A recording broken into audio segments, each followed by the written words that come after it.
Good morning students, welcome to Shri Radha Ballabh academy class 6 and subject Hindi. Okay, तो बच्चों आज हम आपके हिंदी मधुलिका का 5th चैप्टर हिरोशिमा की पीड़ा पढ़ेंगे। ठीक है, और जिसके कवि हैं अटल बिहारी वाजपेयी।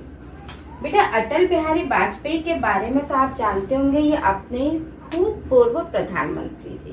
ठीक है, तो इन्होंने अपनी जो उनको कविताओं का भी शौक था, उन्होंने बहुत सारी कविताएं भी लिखी। तो राजनीतिक क्षेत्र में रहते हुए भी उन्होंने बहुत सारी ऐसी कविताएं लिखी हैं जो मानव जाति को प्रेरणा दे सकें। तो आज उन्हीं की लिखी हुई, उन्हीं के द्वारा रचित अपनी जो कविता है हिरोशिमा की पीड़ा। अब देखो, सबसे पहले अपना जो शीर्षक है, अपनी कविता का जो नाम है हिरोशिमा की पीड़ा। हिरोशिमा क्या है? सबसे पहले आपको ये पता होना चाहिए कि हिरोशिमा एक स्थान का नाम है, यानी जापान का एक शहर है जिसका नाम है हिरोशिमा, जिस पे अमेरिका ने युद्ध के समय में अमेरिका ने एक परमाणु बम गिराया था, जिससे वहां पर बहुत ही भीषण नरसंहार हुआ था। देखो, नरसंहार का मतलब होता है लोगों का सामूहिक विनाश, यानी उस परमाणु बम के गिरने से वहां पर बहुत भीषण नरसंहार हुआ था। उस नरसंहार का आज भी परिणाम बहुत बुरा निकलता, मतलब आज भी वहां पर अपंग बच्चे पैदा होते। वहां पर उस समय सारा जो मनुष्य जाति है वो पूरी तरह से नष्ट हो चुकी थी, और उससे कई समय तक और आज भी वहां पर अपंग बच्चे पैदा होते हैं। यानी कि उस परमाणु बम का उस वैज्ञानिक आविष्कार जो अपने वैज्ञानिकों ने जो परमाणु बम का जो आविष्कार किया था, उस आविष्कार का जो भीषण परिणाम था वो अपना हिरोशिमा नागासाकी में देखने को मिलता है। ठीक है, तो उसी भीषण विनाश का जो लेखक है उसके मन मस्तिष्क पर बहुत गहरा असर हुआ। तो उसने जो भी उसको अनुभूति हुई उस भीषण भयंकर नरसंहार से, तो उसने अपने हृदय की पीड़ा को, इस भीषण नरसंहार की पीड़ा को अटल बिहारी वाजपेयी जी ने अपने हृदय की इस पीड़ा को अपनी इस कविता में व्यक्त किया है। ठीक है, तो अभी आपको मैंने बताया कि इस कविता में है क्या। हिरोशिमा की पीड़ा यानी उस शहर में परमाणु बम के गिरने से जो भीषण नरसंहार हुआ था, उस नरसंहार की पीड़ा को कवि ने अपनी इस कविता में व्यक्त किया है। सबसे पहले इस कविता को पढ़ने से पहले इसके जो कवि हैं अटल बिहारी वाजपेयी, उनके जीवन के बारे में हम कुछ पढ़ेंगे। ठीक है, तो सबसे पहले अटल बिहारी वाजपेयी हैं, अपने भूतपूर्व प्रधानमंत्री रह चुके हैं, जिनका जन्म 25 दिसंबर सन 1924 को हुआ था। वाजपेयी जी की राष्ट्रभाषा हिंदी के प्रबल समर्थक रहे। जो अटल बिहारी वाजपेयी जी हैं वो अपनी राष्ट्रभाषा हिंदी के प्रबल समर्थक रहे थे। राजनीति में अपनी स्वच्छ छवि के कारण आजाद शत्रु के नाम से जाने जाते थे। ये राजनेता होने के साथ साथ कवि और एक पत्रकार के रूप में भी जाने जाते थे। कुशल वक्ता थे। वक्ता का मतलब होता है कि भाषण देने में बहुत कुशल थे, कुशल वक्ता भी थे। विदेश मंत्री भी रह चुके थे, ये जिन्होंने संयुक्त राष्ट्र संघ में हिंदी में भाषण देकर भारत का गौरव भी बढ़ाया था। सन 1942 में भारत छोड़ो आंदोलन के तहत जेल की यात्रा भी की, यानी कि जो स्वतंत्रता का जो आंदोलन था, उस आंदोलन का जो भारत छोड़ो आंदोलन, लास्ट जो आंदोलन था अपनी स्वतंत्रता के लिए 1942 में जो आंदोलन छेड़ा गया, उस आंदोलन में अटल बिहारी वाजपेयी जी ने भी भाग लेकर जेल की यात्रा की थी। आपने मतलब अटल बिहारी वाजपेयी ने राष्ट्रधर्म, 5 जन्य चेतना, दैनिक स्वदेश, वीर अर्जुन का संपादन भी किया, क्योंकि मैंने आपको बताया था ये पत्रकार भी रह चुके हैं। तो इन्होंने इन सब दैनिक स्वदेशी स्वदेशी इन सब का संपादन भी किया है। इन्होंने बहुत सी पुस्तकें भी लिखी। इनके द्वारा लिखे गए लोकसभा में भाषणों का संग्रह, लोकसभा में अटल जी, अमर बलिदान, new dimension of India, foreign policy आदि इनकी रचनाएं मुख्य हैं।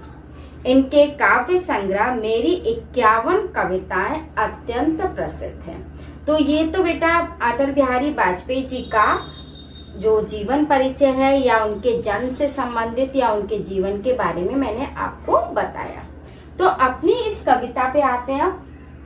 अपनी इस कविता में ही अटल बिहारी वाजपेयी जी ने अपने अंदर जो उनकी पीड़ा थी, इस नरसंहार को देख के उस पीड़ा को इस कविता में उन्होंने व्यक्त किया है।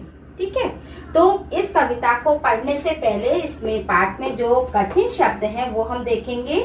आविष्कार यानी खोज, अनुभूति अनुभव, नरसंहार लोगों का सामूहिक विनाश, वक्त यानी समय। ठीक है, तो ये इसमें शब्दार्थ आते हैं।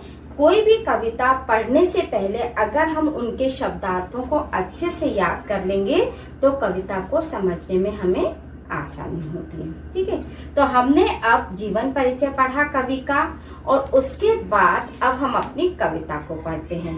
कविता को पढ़ने से पहले मैं आपसे पहले ही कहूंगी कि आप जब मैं कविता समझाऊं तो कविता समझाते समय आप भी अपनी बुक को लेकर बैठें, ताकि आपको वो कविता समझ में आए। कोई अगर कठिन शब्द है या कोई ऐसी लाइन है जो नहीं समझ में आ रही तो उसे अंडरलाइन कीजिए, और फिर डाउट क्लास में या फिर कभी भी आप मुझसे उस क्वेश्चन को या उस लाइन को, उस डाउट को आप मुझसे क्लियर कर सकते हैं, पूछ सकते हैं। ठीक है, तो अब हम अपनी कविता पढ़ते हैं। तो कविता में एक बार कवि यानी कि अटल बिहारी वाजपेयी, किसी रात को मेरी नींद अचानक उचट गई। मतलब कवि जब सो रहे थे तो अचानक उनकी रात को नींद उचट गई मतलब नींद टूट जाती है तो बेचैन हो जाते हैं ना, उस तरीके का। तो अचानक किसी रात को मेरी नींद अचानक उचट गई, यानी मैं बेचैन हो गया। आंख खुल गई। मैं सोचने लगा कि जिन वैज्ञानिकों ने अणु अस्त्रों का आविष्कार किया था वे हिरोशिमा नागासाकी के भीषण नरसंहार के समाचार को सुनकर रात को कैसे सोए होंगे। तो इसमें इन पंक्तियों में देखो, एक एक पंक्ति मैं आपको अर्थ बताती हूँ। कवि सो रहे थे, अचानक उनकी नींद रात को खुल जाती है, वो बेचैन हो जाते हैं और वो सोचने लगते हैं। क्या सोचने लगते हैं? कि जिन वैज्ञानिकों ने इन अणु बमों का, अणु अस्त्रों का जो आविष्कार किया, आविष्कार का मतलब क्या होता है? खोज करना, यानी आविष्कार करना। ये अणु बम प्राकृतिक चीज नहीं है, ये मनुष्यों के द्वारा बनाई हुई चीज है। तो उसकी खोज की, उसको बनाया। तो जिन वैज्ञानिकों ने इन अणु अस्त्रों को बनाया या उनका आविष्कार किया, तो वे हिरोशिमा नागासाकी के भीषण नरसंहार के समाचार को सुनकर रात को कैसे सोए होंगे। जब इन अणु अस्त्रों का प्रयोग हिरोशिमा और नागासाकी पे जब किया गया तो उसके प्रयोग के करने से जो भीषण नरसंहार हुआ था, तो उस भीषण नरसंहार को देखकर और सुनकर जो ये वैज्ञानिक जिन्होंने ये आविष्कार किया वह कैसे सोते होंगे, वह कैसे सोए होंगे। क्यों उन्हें एक क्षण के लिए ही सही यह अनुभूति नहीं हुई कि उनके हाथों जो हुआ अच्छा नहीं हुआ? यदि हुई तो मतलब उन्होंने कहा कि क्या मतलब उन्होंने कभी एक क्षण ये नहीं सोचा कि इतने भीषण नरसंहार का जो ये वैज्ञानिक आविष्कार जो किया है उसका इतना भीषण परिणाम, यानी कि जो विज्ञान का प्रयोग किया इसका इतना भीषण मतलब इसका इतना भीषण परिणाम हो सकता है। तो क्या उन्होंने ये अनुभव नहीं किया होगा कि उनके हाथों से ये चीज गलत बनी है या इसका गलत प्रयोग हो गया है। ठीक है, अच्छा नहीं हुआ यदि हुई तो वक्त उन्हें कटघरे में खड़ा नहीं करेंगे, और किंतु यदि नहीं हुई तो इतिहास उन्हें कभी माफ नहीं करेगा। इसमें मतलब है कि मतलब उन्होंने ये महसूस किया, अगर उन्होंने ये महसूस किया कि उनके द्वारा जो बनाई हुई चीज है उसका इतना भीषण परिणाम हो सकता है, तो अच्छा उन्होंने अनुभूति की उन्होंने। लेकिन अगर उन्होंने नहीं अनुभूति हुई, उन्हें इस बात का आभास नहीं हुआ है कि उनके द्वारा ये जो वैज्ञानिक आविष्कार हुआ इससे इतना भीषण परिणाम हो सकता है, इतना भीषण नरसंहार हो सकता है, तो वक्त उन्हें कभी माफ नहीं करेगा। वक्त उन्हें कटघरे में यानी कि जहां पर अपना सच बताना होता है ना, कटघरे में खड़ा नहीं करेगा। किंतु यदि नहीं हुई तो इतिहास यानी कि जो इतिहास है वो उन्हें कभी भी इस भीषण नरसंहार के लिए कभी माफ नहीं करेगा।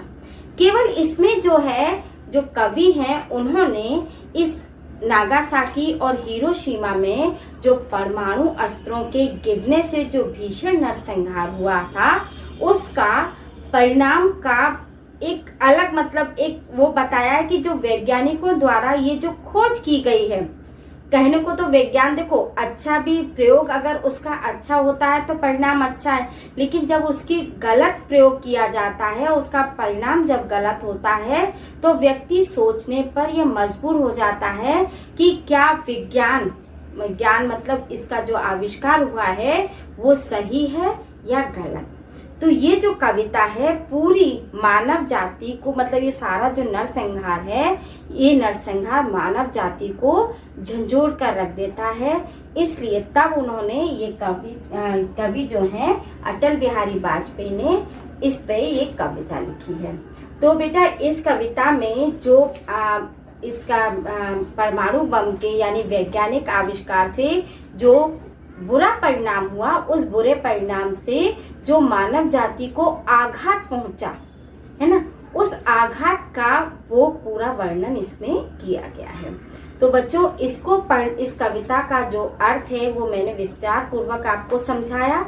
अब आप इसको पढ़ेंगे और इसमें अगर कोई दिक्कत होती है तो आप मुझे पूछ सकते। तो बच्चों अभी मैंने आपको कविता समझाई, पूरा सार बताया। अब मैं इस पार्ट में जो क्वेश्चन आंसर हैं उसको एक्सप्लेन कर देती हूँ, ठीक है। क्वेश्चन के आंसर वैसे तो मैं पीडीएफ बनाकर भेजूंगी, क्वेश्चन आंसर और आपकी जो बुक एक्सरसाइज है वो पूरी फिल करके आपको उसमें पीडीएफ बना के भेजूंगी। आप क्वेश्चन आंसर को फेयर कॉपी में नोट डाउन करेंगे, देन जो आपका बुक में जो बुक एक्सरसाइज मैंने फिल करी है उसको बुक में फिल करेंगे, ओके। अब मैं जो क्वेश्चन आंसर हैं तो वो मैं एक्सप्लेन कर देती हूँ। जैसे मौखिक क्वेश्चन है, फर्स्ट क्वेश्चन है आपका कविता का शीर्षक क्या है और इसके रचनाकार के बारे में कुछ बातें बताइए। तो इसमें जो कविता का शीर्षक का मतलब होता है इस कविता का नाम क्या है। शीर्षक मतलब ये नाम, यानी कि हिरोशिमा की पीड़ा, ये इस कविता का शीर्षक है। और जो इसके कवि हैं अटल बिहारी वाजपेयी, तो इनके बारे में कुछ बताना है तो इनके बारे में केवल इनका जन्म बता देंगे। जैसे 25 दिसंबर 1924 को इनका जन्म हुआ। ये हमारे भूतपूर्व प्रधानमंत्री रह चुके थे और वाजपेयी जी ने राष्ट्रभाषा हिंदी को समर्थन दिया था। इन्होंने कई एक कविताएं भी लिखी, पत्र पत्रिकाओं का संपादन भी किया है और इनकी कविताएं जो मतलब इनकी जो कविताएं हैं जैसे भाषणों का संग्रह, यानी इन्होंने लोकसभा में भाषणों का संग्रह, लोकसभा में अटल जी, अमर बलिदान, new dimension of India, foreign policy, ये इनकी रचनाएं हैं और इनकी 51 कविताएं अत्यंत प्रसिद्ध रचनाएं हैं। और इसमें एक बात और लिख सकते हैं कि इन्होंने 1942 यानी कि 1942 जो स्वतंत्रता आंदोलन के चलते लास्ट भारत छोड़ो आंदोलन जो हुआ था, उस आंदोलन में इन्होंने सक्रिय भाग भी लिया और जेल की यात्रा भी की। तो इसके जो रचनाकार हैं अटल बिहारी वाजपेयी जी के हमने जीवन के बारे में लिखा, ठीक है। सेकंड क्वेश्चन है हिरोशिमा और नागासाकी का संबंध किस देश से है।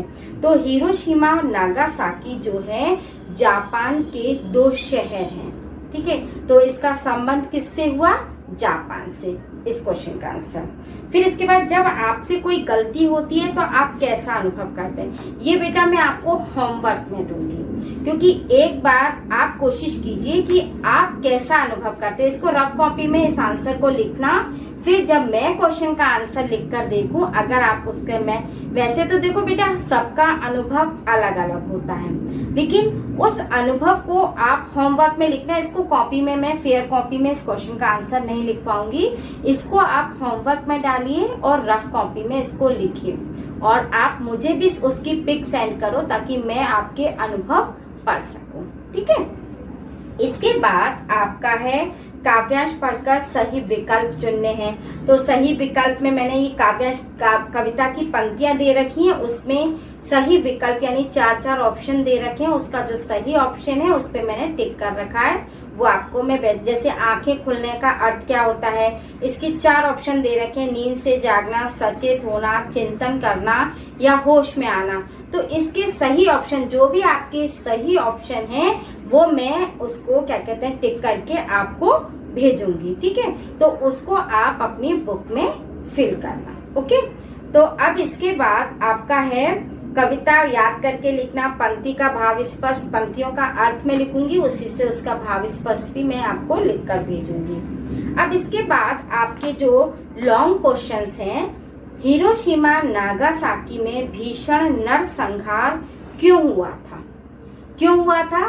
क्योंकि जो अमेरिका था, अमेरिका ने 6 अगस्त 1945 को अमेरिका की वायुसेना ने 6 अगस्त 1945 को परमाणु बम गिराया था जापान के हिरोशिमा शहर पे, ठीक है, जिससे वहां उस परमाणु बम के गिरने से वहां पर भीषण नरसंहार हुआ था। मतलब वहां के पूरी तरह से वो शहर नष्ट हो गया था।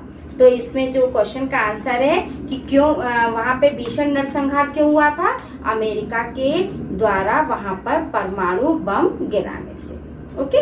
इसके बाद नेक्स्ट क्वेश्चन है, कवि वैज्ञानिकों से किस प्रकार की अनुभूति की अपेक्षा करता? अनुभूति यानी वो क्या चाहता है वैज्ञानिकों से?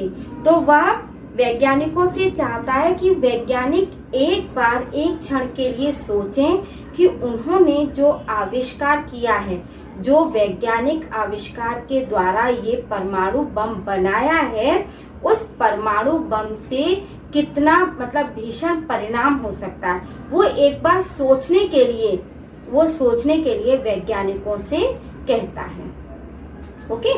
लास्ट क्वेश्चन है इसका, इतिहास उन्हें कभी माफ नहीं करेगा, पंक्ति में किन की तरफ संकेत किया गया है? तो इतिहास किसे माफ नहीं करेगा? जिसने वो परमाणु बम बनाया था, यानी वैज्ञानिकों की तरफ। और कवि ने ऐसा क्यों कहा था? क्योंकि आपको मालूम है कि उसी परमाणु बम के गिरने से हिरोशिमा और नागासाकी में भीषण नरसंहार हुआ था। तो ये तो बेटा आपके क्वेश्चन के आंसर थे।